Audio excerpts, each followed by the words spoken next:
सरकार ने GST act के अंतर्गत ऑडिट करना स्टार्ट कर दिया है और रिस्क पैरामीटर को रिलीज़ किया है, जिनमें कि यदि कोई टैक्स पेयर फॉल करता है तो उसका जीएसटी एक्ट के अंतर्गत ऑडिट करवाया जा सकता है कमिश्नर के द्वारा, जिसके बारे में कि हम इस जीएसटी न्यूज़ में डिटेल में डिस्कशन करेंगे। टैक्सील.com के यूट्यूब चैनल पर मैं सी सतबीर सिंह आपका स्वागत करता हूं। रेगुलर अपडेट के लिए आप हमारे चैनल को सब्सक्राइब करें, नोटिफिकेशन बेल को प्रेस करना ना भूलें ताकि जैसे ही हम कोई नया अपडेट डालें आपके पास इमीडिएटली यह अपडेट पहुंच जाए। Director general of audit indirect taxes ने 25 जून 2019 को एक लेटर इशू किया है प्रिंसिपल चीफ कमिश्नर और चीफ कमिश्नर ऑफ जीएसटी को, जिसमें कि बताया गया है कि 2019-20 के लिए ऑडिट प्लान क्या होगा और किन टैक्स पेयर का जीएसटी एक्ट के अंतर्गत ऑडिट किया जाएगा। इस ऑडिट प्लान में बताया गया है कि कौन कौन से रिस्क पैरामीटर हैं जो चेक करने हैं किसी भी टैक्स पेयर का जीएसटी एक्ट के अंतर्गत ऑडिट करने के लिए। जीएसटी एक्ट के अंतर्गत सेक्शन 65 दिया गया है CGST 2017, जिसमें कि बताया गया है कि टैक्स अथॉरिटीज़ किसी भी टैक्स पेयर का ऑडिट किस प्रकार कर सकती हैं। यहाँ पे बताया गया है कि कमिश्नर या फिर उसके द्वारा ऑथराइज़ किया गया कोई भी ऑफिसर जो कि ऑथराइज़ किया जा सकता है जनरल ऑर्डर के द्वारा या फिर स्पेसिफिक ऑर्डर के द्वारा, किसी भी रजिस्टर्ड व्यक्ति का ऑडिट कर सकता है और यहाँ पे पीरियड डिटरमिन किया जा सकता है कि किस पीरियड के लिए ऑडिट किया जाएगा। ये ऑडिट जो है वो बिजनेसमैन की प्रीमिसेस पे जाकर भी किया जा सकता है या फिर अपने ऑफिस में भी जीएसटी ऑफिसर रिकॉर्ड मंगवा सकता है और आपका ऑडिट कर सकता है। यदि रजिस्टर्ड व्यक्ति का ऑडिट किया जाता है सेक्शन 65 के अंतर्गत तो उस केस में उसे नोटिस भी दिया जाएगा जीएसटी ऑफिसर के द्वारा, जो कि 15 वर्किंग दिनों से कम नहीं हो सकता है, या ऑडिट करने से पहले नोटिस इशू किया जाएगा। या जो ऑडिट किया जाएगा वो 3 महीने के अंदर जो है वो कंप्लीट करना होगा जैसे ही ऑडिट शुरू हो जाता है। लेकिन यदि कमिश्नर सेटिस्फाइड है तो उस केस में ऑडिट करने का पीरियड जो है वो एक्सटेंड भी कर सकता है, लेकिन 6 महीने से ज़्यादा का पीरियड एक्सटेंड नहीं किया जा सकता है। ऑडिट किस दिन शुरू हुआ माना जाएगा उसके बारे में भी बताया गया है कि कमेंसमेंट ऑफ ऑडिट का मतलब है कि वह डेट जिस दिन के सभी रिकॉर्ड और जो दूसरे डॉक्यूमेंट हैं वो टैक्स अथॉरिटीज़ को अवेलेबल करा दिए जाएंगे रजिस्टर्ड व्यक्ति के द्वारा, या फिर जिस दिन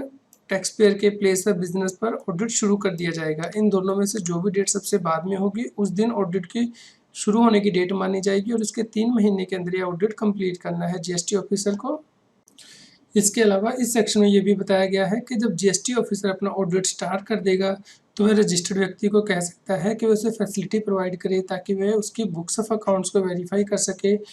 इसके अलावा उसे वह सभी इंफॉर्मेशन और असिस्टेंस प्रोवाइड करनी है, यानी कि सहायता प्रोवाइड करनी है जीएसटी ऑफिसर को ताकि वो ऑडिट टाइमली कंप्लीट कर सके। अब जीएसटी डिपार्टमेंट के द्वारा रिस्क पैरामीटर को रिलीज किया गया है जिनके बेसिस पर कि टैक्स पेयर का ऑडिट किया जा सकता है और उसकी यूनिट को ऑडिट के लिए सिलेक्ट किया जा सकता है। यहाँ पे सभी पैरामीटर को कंसीडर किया जा सकता है जो कि नीचे दिए गए हैं। कुछ पैरामीटर को कंसीडर किया जा सकता है या फिर एडिशनल क्राइटेरिया को भी यूज़ किया जा सकता है जो कि यहाँ पे प्रोवाइड नहीं किए गए हैं। ये इस बात पे डिपेंड करेगा कि ऑडिट कमिश्नर के पास कितना डेटा अवेलेबल है और कितने रिसोर्सेज अवेलेबल हैं।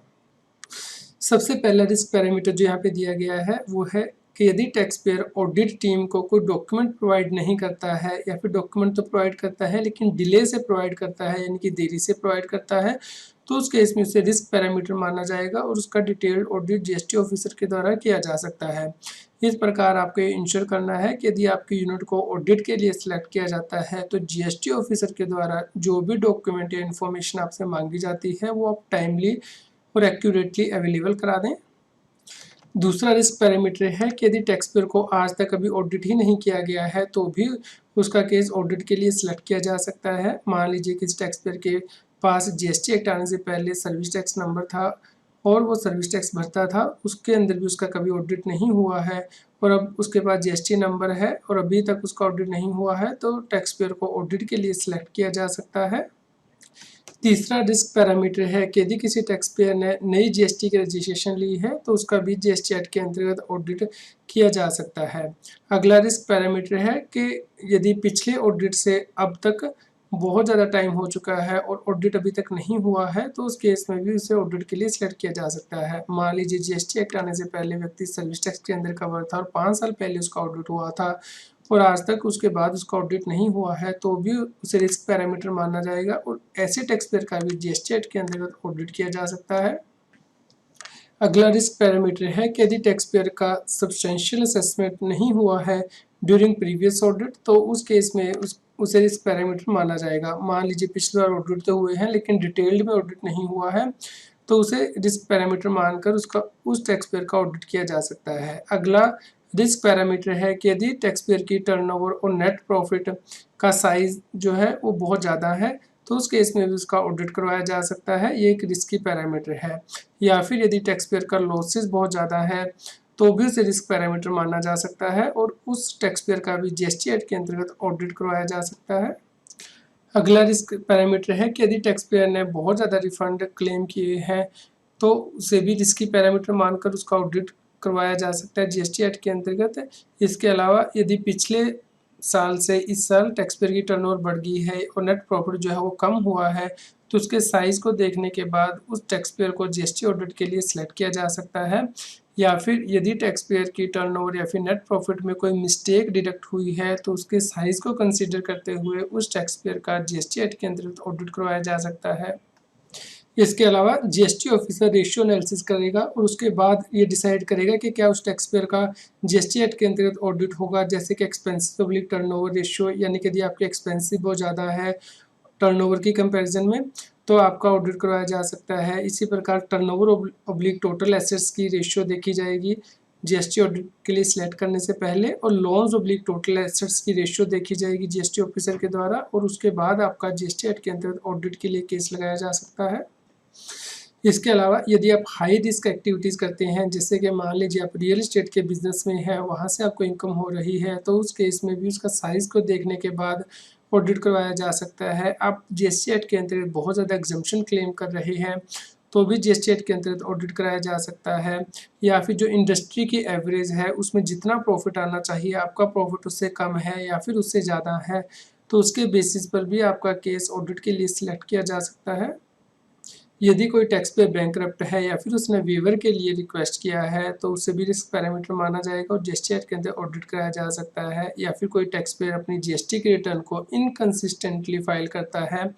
इस प्रकार आपको जीएसटी के रिटर्न को रेगुलरली फाइल करना है ताकि आपका केस जीएसटी ऑडिट के लिए सिलेक्ट ना हो। यदि कोई टैक्स पेयर लीगल डिस्प्यूट्स में इन्वॉल्व है, मान लीजिए हाई कोर्ट में, सुप्रीम कोर्ट में कोई केस चल रहा है, तो उसका केस भी ऑडिट के लिए सिलेक्ट किया जा सकता है।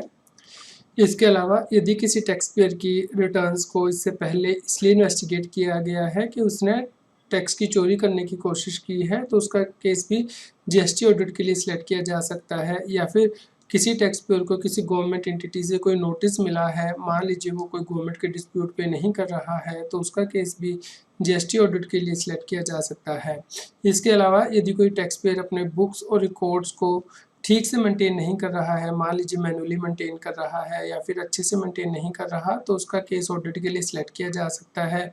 या फिर कोई टैक्स पेयर अपनी जीएसटी की रिटर्न ऐसे अकाउंटेंट से फिल करवा रहा है जो कि क्वेश्चनेबल अकाउंटेंट है, तो उसका केस भी जीएसटी ऑडिट के लिए सिलेक्ट किया जा सकता है। इस प्रकार आपको ये इंश्योर करना है कि आप जो अकाउंटेंट रख रहे हैं या फिर जो प्रोफेशनल आपकी जीएसटी की रिटर्न को फाइल कर रहा है उसकी रेपुटेशन हो और वो उसके अगेंस्ट कोई डिसिप्लिनरी एक्शन ना लिया गया हो, क्योंकि ऐसे केसेस में जीएसटी डिपार्टमेंट आपका ऑडिट कंडक्ट करवा सकता है। इसके अलावा स्पेसिफिक सेक्टर में यदि कोई टैक्स पेयर इन्वॉल्व है जिसे कि हाई रिस्क एक्टिविटीज़ भी कहा जा सकता है, जैसे कि कोई व्यक्ति रेस्टोरेंट और होटल चलाता है, अपार्टमेंट रेंटल करता है, कोई प्रोफेशनल है, car rental, spare parts of vehicles, chemicals, telecommunication या फिर रिटेल में इन्वॉल्व होता है, तो इसे हाई रिस्क फैक्टर कहा जा सकता है और इन व्यक्तियों का जीएसटी एक्ट के अंदर ऑडिट के लिए केस लगाया जा सकता है। इसके अलावा लीगल एंटिटी का फॉर्म देखा जाएगा, जैसे कि कॉरपोरेशन है या फिर पार्टनरशिप फॉर्म है, तो इनका केस भी जीएसटी ऑडिट के लिए सिलेक्ट किया जा सकता है। इसके अलावा टैक्स पेयर की लीगल रिलेशनशिप क्या है दूसरी एंटिटीज़ के साथ जिनके साथ कि वो ट्रांजैक्शन कर रहा है। मान लीजिए कोई टैक्स पेयर B2B यानी कि बिजनेस टू बिजनेस ट्रांजैक्शंस कर रहा है अपनी ही एंटिटीज़ के साथ दूसरे स्टेट्स में, तो उनका केस ऑडिट के लिए सिलेक्ट किया जा सकता है। या फिर किसी टैक्स पेयर की मल्टीपल ब्रांचेज हैं एक स्टेट में या फिर एक से ज़्यादा स्टेट में, तो उनका ऑडिट केस लगाया जा सकता है। या फिर कोई टैक्स पेयर मल्टीपल एक्टिविटीज़ करता है, मान लीजिए वो रेस्टोरेंट भी चलाता है, होटल भी चलाता है, कार रेंटल सर्विसेज भी देता है इसके अलावा गुड्स की सप्लाई करता है तो वो मल्टीपल एक्टिविटीज़ कर रहा है तो उसका केस भी जीएसटी ऑडिट के लिए सिलेक्ट किया जा सकता है। इसके अलावा यदि पिछली बार इनडायरेक्ट टैक्स डिपार्टमेंट ने कोई ऑडिट किया था टैक्स पेयर का और उसमें बहुत ज़्यादा ऑडिट डिफरेंसेस आए थे तो उसका ऑडिट दोबारा से लगवाया जा सकता है जीएसटी एक्ट के अंतर्गत। इसे रिस्क पैरामीटर माना जाएगा। या फिर कोई टैक्स पेयर ऐसे गुड्स की सप्लाई कर रहा है जिस पर कि जीएसटी के रेट रिड्यूस हुए थे तो उसका केस ऑडिट के लिए लगाया जा सकता है ताकि देखा जा सके कि उसने कोई प्रॉफिटिंग तो नहीं की और एंटी प्रॉफिटिंग प्रोविजन सेक्शन 171 के अंतर्गत इन्वोक की जा सके। यदि किसी टैक्स पेयर ने जीएसटी की रिटर्न को भरना बंद कर दिया है तो उसका केस भी जीएसटी ऑडिट के लिए सिलेक्ट किया जा सकता है। यदि किसी टैक्स पेयर ने अपनी जीएसटी के रजिस्ट्रेशन के सरेंडर के लिए अप्लाई किया है तो उसका केस ऑडिट के लिए सिलेक्ट किया जा सकता है। या फिर कोई टैक्स पेयर जो सप्लाई कर रहा है उसमें उसकी एग्जम्प्टेड सप्लाई की रेशियो बहुत ज़्यादा बढ़ गई है तो उसका ऑडिट भी करवाया जा सकता है। इसके अलावा यदि कोई व्यक्ति सप्लाई कर रहा है और ई वे बिल को इशू नहीं कर रहा है तो उस केस में भी उसका ऑडिट करवाया जा सकता है। इसके अलावा यदि किसी टैक्स पेयर ने जीएसटी एक्ट के अंतर्गत पीरियोडिक रिटर्न को फाइल नहीं कर रहा है लेकिन ई वे बिल को रेगुलरली इशू कर रहा है तो उसका ऑडिट करवाया जा सकता है। या फिर किसी टैक्स पेयर को जीएसटी एक्ट आने से पहले वो रजिस्टर्ड था किसी और एक्ट के अंतर्गत, मान लीजिए सर्विस टैक्स के अंतर्गत, और पिछले 4 से 5 साल में उसका ऑडिट नहीं हुआ है तो अब जीएसटी एक्ट के अंतर्गत उसका केस ऑडिट के लिए सिलेक्ट किया जा सकता है। या फिर वो टैक्स पेयर जिनका कि जीएसटी एक्ट आने के बाद टर्नओवर बहुत ज़्यादा बढ़ गया है उन्हें भी ऑडिट के लिए सिलेक्ट किया जा सकता है। या फिर कोई टैक्स पेयर जो जीएसटीआर 3B को फाइल नहीं कर रहा है लेकिन जिनके इलेक्ट्रॉनिक कैश लेजर में जीएसटी एक्ट के अंतर्गत जो टीडीएस कटता है वो रिफ्लेक्ट हो रहा है तो उनका भी जीएसटी एक्ट के अंतर्गत ऑडिट करवाया जा सकता है। इस प्रकार आपको ये इंश्योर करना है कि जब आप जीएसटी पोर्टल पर किसी व्यक्ति की रिटर्न को फाइल करें तो सबसे टाइम में रिटर्न में जाकर आप यहाँ पे टीडीएस और टीसीएस क्रेडिट रिसीव्ड की डिटेल जरूर देख लें हर महीने में, क्योंकि यदि व्यक्ति का टीडीएस और टीसीएस कटा है तो उसे स्टेटमेंट फाइल करनी है। आज की जीएसटी की न्यूज़ आपको कैसी लगी इसके बारे में हमें बताएं। लाइक करें और शेयर करें। जितना अधिक आप लाइक करते हैं और शेयर करते हैं उतनी ही अधिक हमें प्रेरणा मिलती है कि हम और भी अधिक अच्छी जीएसटी की न्यूज़ आप तक पहुंचा पाएँ। जीएसटी, टैक्स और फाइनेंस के रेगुलर अपडेट के लिए आप टैक्सील की मोबाइल ऐप को गूगल प्ले स्टोर से डाउनलोड कर सकते हैं। इसका लिंक इस वीडियो की डिस्क्रिप्शन में भी दिया गया है।